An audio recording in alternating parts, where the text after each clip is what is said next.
Charolea. ¿Qué es lo que estamos haciendo?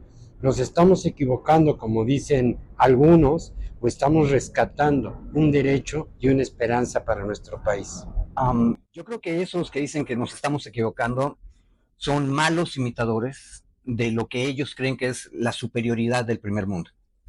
Yo te propondría que lo pongamos al revés, completito, lo que ellos dicen. El hemisferio occidental, las Américas, el Anáhuac, Tihuantisuyo, es el lugar donde nació la democracia moderna. Y en este lugar nació el gobierno del pueblo, para el pueblo y por el pueblo.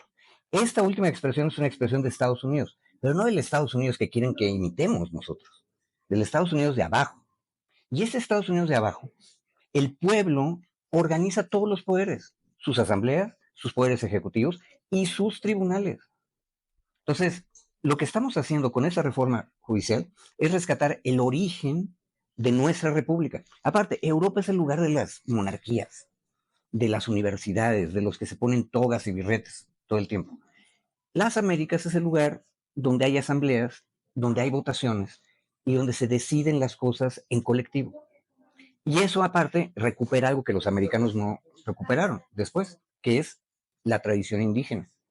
Entonces, yo creo que estamos haciendo exactamente lo contrario, recuperando el verdadero modelo de democracia participativa. Aquí en este barrio se compone la mayoría de gente trabajadora, obreros, de empleados de tiendas, de oficinas. ¿Y qué es lo que se podría hacer para poder ayudar a la mayoría de esta gente del barrio, incluso de esta unidad, que la mayoría son trabajadores? ¿En qué esquema entraría? Sí, es una pregunta interesante, pero primero, a ver, la impartición de la justicia laboral se presenta desde el momento que hay una violación a los derechos laborales de las personas, de todas las personas trabajadoras. Desafortunadamente, muchas personas trabajadoras de aquí y de todos los lugares, en todo el país, viven en una informalidad, ¿no? Pregunta, pues, ¿cómo podemos hacer? Si las personas trabajadoras no conocen sus derechos, no han tomado conciencia de que hay una violación a un derecho. Recuerdo mucho en mi estado, el estado de Oaxaca, platicaba yo con una trabajadora y le decía, ¿no vas a salir de vacaciones? Y me decía, no te pagan aguinaldo, no tienes seguridad social, no. ¿Por qué? Porque no soy trabajadora. O sea, lo decía convencida. Entonces, evidentemente, llevaba 3 años laborando en una farmacia. Había una relación de subordinación con su patrón. Pero si ella o ellos o todas las personas trabajadoras no conocen sus derechos, por supuesto que no se van a presentar o no van a presentar ninguna demanda. Entonces, desde mi punto de vista, creo que sí tendría que haber esa cultura de conocimiento de los derechos de las personas trabajadoras. Las personas trabajadoras deben saber qué derechos tienen, deben saber que la informalidad en una relación subordinada de trabajo con los patrones tiene que garantizarse en este tipo de relación sus derechos laborales. No porque no haya un contrato de trabajo, pero hay una subordinación, no van a ser trabajadoras. Eh, no porque no haya un despido por escrito, no van a poder demandar. Incluso muchos patrones, y esto sí yo le comento y se les pido, ¿no? A los ciudadanos, a las ciudadanas, que no firmen ningún documento. Cuando los van a despedir, desafortunadamente, ya tienen preparados sus renuncias, les entregan documentos, los firman, y hoy en día eso no es legal. Y además puede ser constitutivo incluso de un delito, ¿no? ¿Cómo vas a obligar a firmar un documento cuando una persona trabajadora no quiere renunciar? Entonces, creo que punto número 1, necesita haber una cultura, un conocimiento, una sensibilización por parte de los ciudadanos para que sepan que ustedes como trabajadores tienen derechos y que nadie les puede violar esos derechos y que si en un momento dado una persona empleadora viola sus derechos, acudan a los tribunales laborales a presentar sus demandas. ¿Y qué pueden, si hablamos de un despido injustificado, qué pueden reclamar?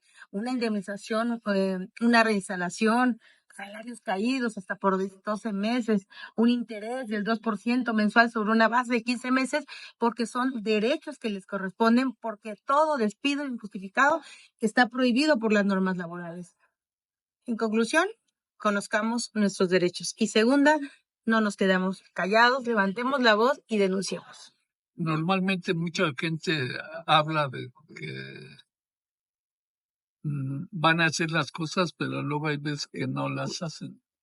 Nosotros ya hemos tenido experiencias así de gente que incluso en la cuestión sindical los hemos elegido como los dirigentes del sindicato y a la mera hora, en vez de apoyar a los trabajadores, apoyan a los patrones. Sí, yo entiendo, Daniel, tu preocupación es una preocupación legítima, porque durante mucho tiempo los jueces se han encargado de impartir una justicia que no es ni imparcial, ni que atienda la justicia social, más una justicia de tipo empresarial. Eh, yo, como tú, vengo desde abajo, vengo del estado de Oaxaca, he sido víctima incluso también de discriminación, pero también he observado cómo la clase trabajadora, las trabajadoras del hogar, las personas trabajadoras de las industrias, del campo, han sido víctimas de explotación. Y es real que no hay un compromiso. Yo, al venir desde abajo, sí tengo el compromiso con la clase trabajadora y lo he demostrado durante mucho tiempo que me he dedicado a la defensa de las personas trabajadoras, tanto desde la academia, desde la investigación, como desde un órgano jurisdiccional. Recordemos que existe cierto sector de la sociedad que históricamente, estructuralmente y tradicionalmente han sido víctimas de violencia, de discriminación, y me refiero específicamente a la materia de trabajo. Hoy en día, un alto porcentaje de mujeres, por ser mujeres, ganan menos salario que un hombre. Un alto porcentaje de mujeres embarazadas son despedidas por ese motivo. Mujeres indígenas también son discriminadas y no tienen acceso a los servicios médicos, a la seguridad social y por supuesto menos a un trabajo formal. Personas, mujeres trabajadoras del hogar. ¿Por qué digo mujeres? Porque si bien personas trabajadoras del hogar pueden ser hombres y mujeres, más del 90% de personas trabajadoras del hogar son mujeres y desafortunadamente no tienen un contrato de trabajo, no tienen seguridad social, no tienen prestaciones. Y otro sector son aquellas mujeres que en los centros de trabajo son víctimas de discriminación, de hostigamiento laboral, hostigamiento y acoso sexual. Yo represento a ese sector de mujeres porque mi experiencia investigando, escribiendo como juzgadora, he garantizado sus derechos laborales. Recordemos que hoy la justicia laboral no tiene que ser una justicia legal, una justicia que únicamente se imparta revisando documentos, sí, porque el derecho al trabajo tiene como principio elemental, primero, garantizar los derechos de la clase trabajadora. Y ahora que hablamos de esta discriminación múltiple, mujeres, indígenas, trabajadoras y muchas veces hasta menores de edad, son víctimas de un despido, les hacen o les piden renuncias, documentos en blanco. ¿Cómo vamos a garantizar una justicia para ellas? Eliminando todas las barreras para que realmente puedan acceder a una justicia igualitaria que las demás personas trabajadoras. Y eso es a lo que hoy en día se le llama juzgar con perspectiva de género. Y perspectiva de género implica garantizar los derechos de aquellas personas. Si hablamos de mujeres que por una cuestión de estereotipos, de roles de género, van a seguir siendo violentadas. Hoy en día necesitamos incorporar la perspectiva de género a las relaciones de trabajo. Y por supuesto, esto nos va a permitir evitar los despidos injustificados por un motivo de embarazo, por ser mujeres, por ser indígenas o incluso por ser víctima de discriminación, de violencia y acoso sexual. Entonces, hoy más que nunca tenemos que garantizar los derechos de las mujeres, que por ser mujeres van a sufrir discriminación, pero además una discriminación por ser mujeres trabajadoras. Yo lo veo, por ejemplo, en las trabajadoras que hacen el aseo en muchas oficinas gubernamentales que están dentro del esquema que se suponía, entre comillas, que iba a desaparecer del outsourcing y sigue existiendo. Porque al año trabaja entre comillas, una empresa un año y al año le cambian el nombre para que las trabajadoras y trabajadores varones que también entran en ese esquema no tengan antigüedad. Y entonces en ocasiones provocan y despiden a muchos trabajadores, aunque demanden a la empresa, como cambiaron de razón social, ya no hay continuidad ni esa cuestión de, de que les puedan liquidar como debe de ser, ni una justicia digna para el trabajador. Bueno, a mí me parece que es una muy buena observación y justamente un juzgador, una juzgadora que garantiza los derechos laborales es una persona que no solamente se va a basar en un tema de legalidad. Mira, yo incluso escribí mi tesis, por eso entiendo completamente el tema. Las outsourcing tienen como finalidad evadir responsabilidades laborales, por un lado. Segunda, evitar que las personas trabajadoras reciban el pago de sus derechos, como son prestaciones, vacaciones, plan vacacional, el derecho a tener un contrato de trabajo por escrito y el derecho a la seguridad social. Un, una justicia que protege los derechos laborales de las personas trabajadoras es una justicia que evita que las simulaciones, porque esto que tú planteas es real, es una simulación de una relación de trabajo y tiene como finalidad evadir las responsabilidades de los patrones, pero también evitar pagar los derechos a las personas trabajadoras. ¿Qué hace un juzgador que garantiza? Pues no se basa solamente en lo que existe en la ley, sino que aplica un principio que se llama primacía de la realidad. Si en los hechos podemos demostrar que la persona trabajadora dependía, había subordinación de la empresa, se tiene que condenar. No es necesario un contrato de trabajo, ni es necesario que se acredite que no se reciban las prestaciones. Por supuesto, la obligación es de la persona patronal. El patrón, la persona empleadora tiene que garantizar o tiene que demostrar este tipo de cuestiones como que ya le pagó las prestaciones o que no era una simulación lo que estaba haciendo, porque la ley prohíbe las simulaciones laborales, como es el caso que tú comentas y que se presenta en diversos sectores. En diversos sectores patronales existe esa forma. ¿Por qué? Porque no se quieren pagar derechos laborales y tenemos que desenmascarar a través de la justicia laboral ese tipo de relaciones simuladas. Bien, entonces te comentaba que nos preocupa mucho cuál va a ser el destino de nuestros pueblos originarios. Tú comentas que trabajaste con los mayas y con otras comunidades, pero vemos un gran abandono en la cuestión de la justicia. De repente está en las leyes, pero los jueces como que no leen las leyes. Por ejemplo, no le conceden los derechos que deben tener los jueces de los gobiernos tradicionales, su derecho a ser notarios de sus comunidades y muchas otras cosas. Entonces, bueno, ¿qué oportunidades crees en el caso de que nos salga bien esta elección, estos cambios para nuestros pueblos originarios? A ver, es una pregunta que tiene múltiples dimensiones. Lo primero es que me parece a mí que la perspectiva de interculturalidad debiese ser adoptada de manera cotidiana, obligatoria para todos los tribunales del país, siendo México una nación pluriétnica y multicultural sostenida, sustentada en sus pueblos originarios. Entonces, ¿qué quiere decir? Los pueblos indígenas no caben en un artículo, no caben en 17 artículos, están en toda la Constitución y si los jueces constitucionales defienden la Constitución, debiese ser una perspectiva integral para todo tipo de asuntos.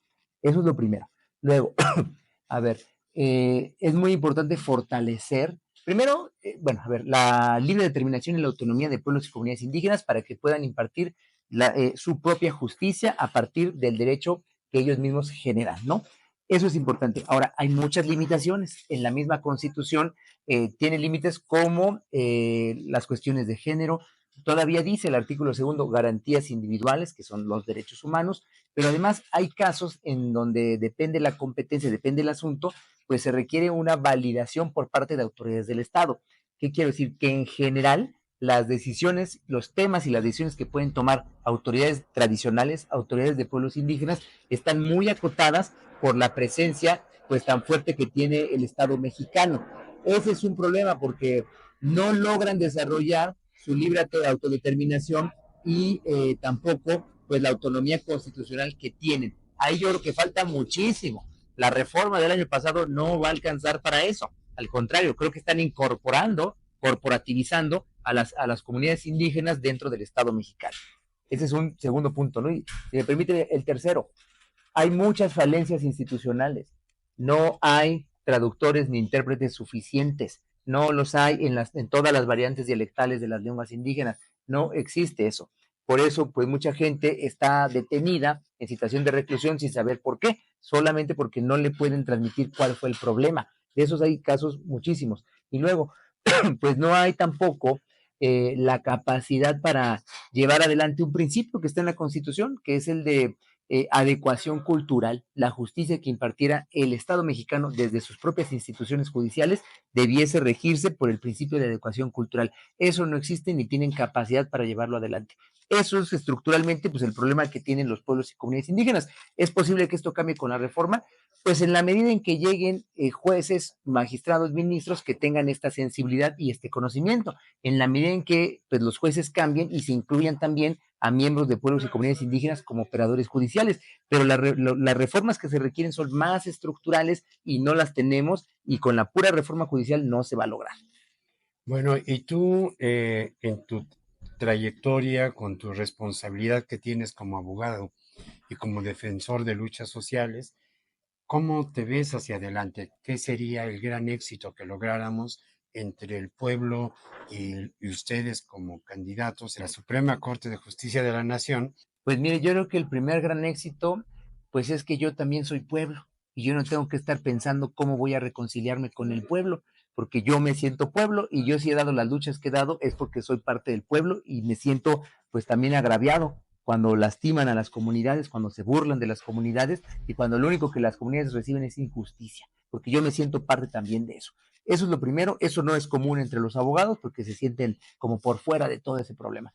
Luego, si yo si me toca a mí estar en la Suprema Corte de Justicia, pues yo voy a hacer lo mismo que he estado haciendo en los últimos 26 años, desde que empecé a participar en movimientos sociales en la huelga del 99 en la UNAM, que es estar del lado de los movimientos sociales, estar empujando la historia hacia adelante con posiciones progresistas y además con una argumentación pues muy sólida, que es lo que me permitió a mí pues ser un abogado litigante pues exitoso en temas de derechos económicos, sociales, culturales y ambientales. No voy a hacer otra cosa. Yo por eso no estoy pues prometiendo nada, lo único que yo puedo prometer es que voy a hacer lo que he venido haciendo los últimos 25 años de mi vida y 20 años como abogado, ¿no? Eso es lo que he hecho, es lo mismo que voy a hacer, que es defender las causas sociales, aplicar la Constitución de manera integral, porque los jueces del neoliberalismo lo que hicieron fue dejar de aplicar los artículos que tenían que ver con soberanía nacional y los artículos que tenían contenidos sociales. Lo que hay que hacer es aplicar esa Constitución que ya está ahí, no hay que inventar nada, hay que conocer, respetar y aplicar lo que ya de por sí dice la Constitución y lo que los neoliberales quisieron borrar.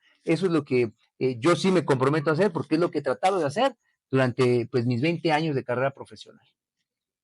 O sea que lo que hemos tenido, y eso creo que mucha gente puede coincidir, una, una aplicación de la ley acotada, ¿no? Para el Claro. que tiene dinero y además, pues resulta que ni nos escuchaban, ni nos oían, ni nos veían, ni nada, o sea, no existíamos, ¿no? Entonces ahora, ¿tú consideras que este momento histórico es importante para la gente? Alguna gente dice, no, no quiero votar, ¿para qué voto? Es muy complicado.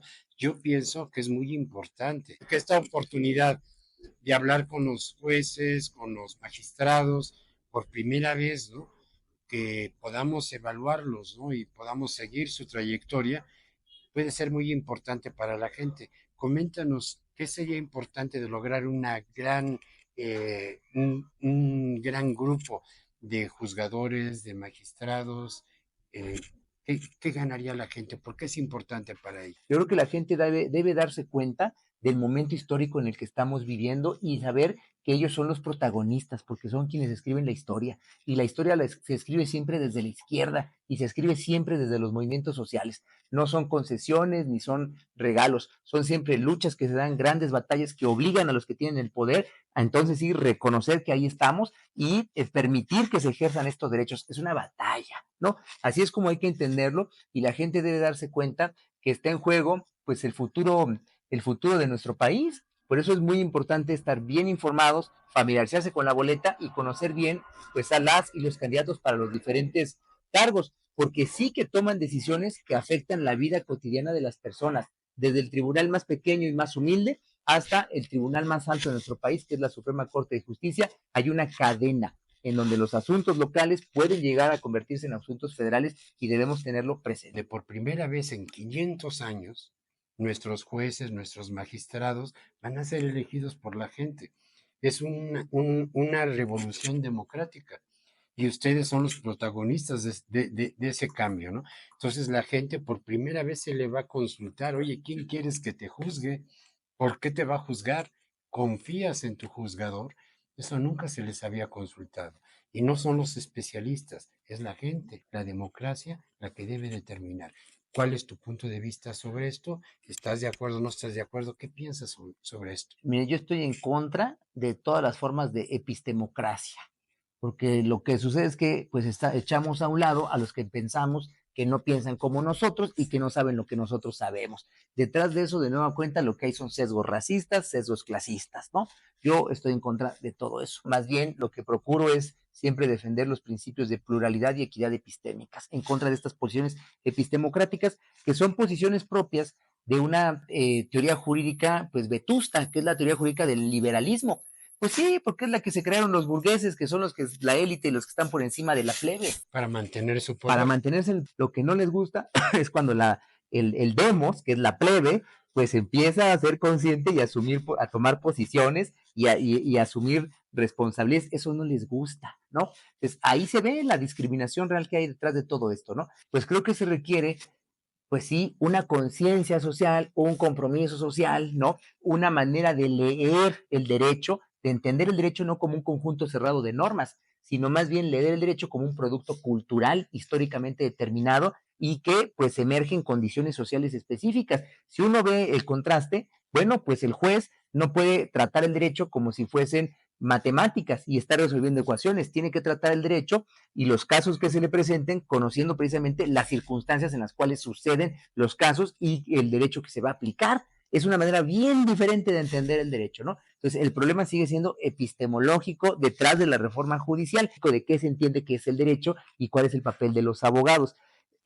Entonces, yo creo que se requiere la competencia técnica, la conciencia y el compromiso social, pero además una formación crítica e interdisciplinaria, porque de otra manera las y los colegas, por más que los elijan por voto popular y directo, no van a tener las herramientas para seguir adelante y van a seguir haciendo lo mismo que hacen los otros, porque eso fue lo que ellos aprendieron en la escuela y porque eso es la cultura jurídica que prepondera, que es una cultura jurídica heredada por el neoliberalismo. Hay que romper con eso. Lamentablemente, pues yo acudo a reuniones por aquí y por allá y no veo que eso se ponga sobre la mesa. Y cuando yo lo pongo sobre la mesa, pues se espantan porque por primera vez se enfrentan a una discusión y una reflexión que no habían podido ver.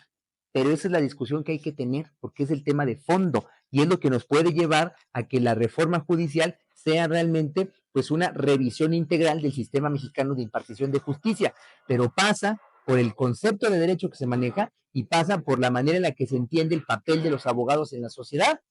Si no discutimos eso, pues no tiene ningún sentido. Si no detenemos la inercia del trabajo judicial y cambiamos los criterios y las metodologías con las que trabajan los operadores judiciales, vamos a tener los mismos malos resultados que ya no queremos. Una justicia diferente requiere tribunales diferentes y eso supone operadores judiciales distintos. Para eso hay que impactar en la educación jurídica para mediano y largo plazo con las nuevas generaciones de abogados y tenemos que transformar y dejar a un lado, superar la cultura jurídica heredada por el neoliberalismo.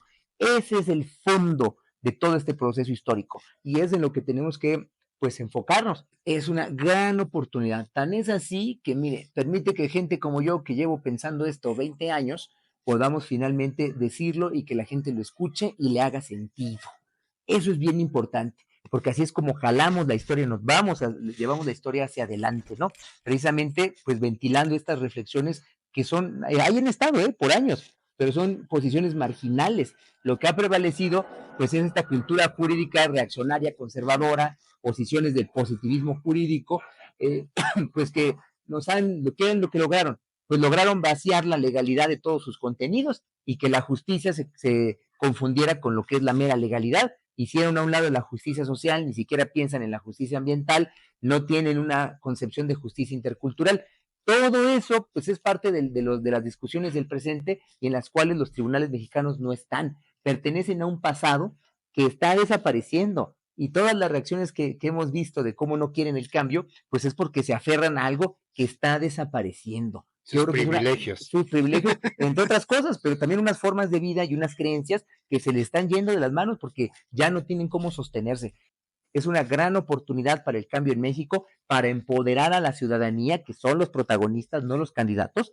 Es la propia ciudadanía y el pueblo de México quienes deben protagonizar estos procesos para llevar adelante pues una reapropiación social del derecho y una construcción colectiva, participativa de la justicia. De eso es de lo que se trata y es una gran oportunidad y México está ya siendo pues ejemplo en el mundo pues de la vanguardia, hacia dónde apunta la democracia, hacia democratizar las instituciones judiciales. ¿Quién lo hizo? México es el que está dando el ejemplo. Pues muchas gracias. ¿Quieres agregar algo que sea relevante que creas que nos ha faltado comentar? Bueno, pues quizás bueno, primero agradecer, ¿no? la oportunidad. Hay muchísimos temas que rodean la impartición de justicia y la idea misma de justicia, ¿no? La verdad es que no, pues no terminaría yo ahora de referirme a todo eso. Creo que es bien importante que se hable no solamente de las fiscalías y los ministerios públicos, que en muchos casos son lugares comunes. Yo creo que de lo que hay que hablar es del acceso a la justicia y el acceso a la justicia no se juega en la Suprema Corte de Justicia, se juega todos los días en la línea de fuego, que son las defensorías públicas, que es donde está la justicia a la que acceden los pobres. En México hay una justicia para ricos y una justicia para pobres. Los ricos son los que acceden al Poder Judicial de la Federación y a la Suprema Corte de Justicia con despachos y abogados que les hacen amparos. Pero casi nadie puede pagar eso y no accede a esa justicia. La gente de a pie, ¿a qué accede? Accede a las procuradurías que hay, que les dan asesoría gratuita, a las quejas de las comisiones de derechos humanos, que son gratis, pero que no son vinculantes, tienen un montón de defectos, y acceden también a la Defensoría Pública, abogados de oficio, porque no pueden contratar sus propios abogados privados. Ahí es donde hay que fortalecer esas instituciones para poder equilibrar el acceso a la justicia en México y que no haya una justicia para ricos y una justicia para pobres. Eso es parte de la discusión dentro de la reforma judicial, porque la institución de la Defensoría Pública está incluida en la reforma judicial y es algo que casi no se dice. Eso es lo que hay que insistir, porque a la gente, a los ciudadanos de México, es ahí donde donde se juega su acceso a la justicia, no con los ministros y ministras de la Corte. Pues muchas gracias, Raimundo, y esperamos que tanto el pueblo como todos ustedes que son pues los jóvenes que vienen de las luchas sociales, de la sensibilidad popular, tengan un espacio junto con la gente para un mejor país. Así es, pues estamos todos somos parte de esa lucha. Y si no es ahora, será la que sigue. Y es un proceso histórico, no son ambiciones personales, no son cargos, no son propiedad de nadie, es un proceso histórico, hay que entenderlo así y todos ponemos nuestra granito de arena en eso. Pues bien, y todos ustedes, compañeros y compañeras, vamos a participar. Con las personas que trabajan en el gobierno y que no están sindicalizados porque son nómina 8. En el derecho laboral, la sociedad tiene pendientes con los trabajadores. Tenemos trabajadores al servicio del gobierno, como usted bien señala, la nómina 8 que se les niega toda una serie de prestaciones. Tenemos trabajadores en el sector privado e igualmente a todos aquellos trabajadores que están en el sector informal. Debemos encontrar las vías y creemos que desde los juzgados es un lugar importante para ir trabajando, para ir mejorando los pendientes que tenemos con todos los trabajadores, con todas las trabajadoras. Efectivamente, conozco el tema, mi trabajo que ha sido un gran honor apoyar a mis compañeros trabajadores durante muchos años. Por lo tanto, tenemos que trabajar de manera unida, los propios trabajadores, los sindicatos, los jueces, para encontrar soluciones de fondo. Por supuesto, el Poder Legislativo. Mire, licenciado, si yo le hago esa pregunta, es porque ustedes supuestamente van a ser autónomos. Y si son autónomos, no tendría nada que ver con los derechos de los trabajadores que son nómina 8 y que están al servicio de gobierno. Así yo lo entendería. Autónomo, pues no tengo que ver a mi patrón, que sería el gobierno. Así lo vería yo. Pero, o sea que usted me podría aclarar esa pregunta. Gracias por la pregunta. Vale mucho la pena esa pregunta porque resulta que tenemos trabajadores, como usted bien lo señala, que trabajan para el gobierno, que los ve una instancia. En este caso, el Tribunal Federal de Conciliación y Arbitraje. Tenemos trabajadores del sector privado, cualquier empresa, que los ve los jueces laborales, ya sea federales o locales. De manera muy general, hay trabajadores que son conocidos como apartado A, es decir, los que trabajan para un patrón privado, y trabajadores que trabajan para el gobierno en sus distintas instancias, que tienen un patrón, que su patrón es el gobierno.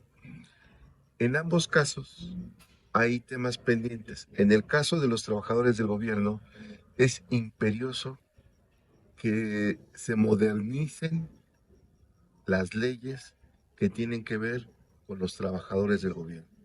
Ese es un gran tema que todos debemos de trabajar para que se actualice, para que los juicios que ustedes llevan sean rápidos, sean eficientes y efectivamente sus derechos sean respetados.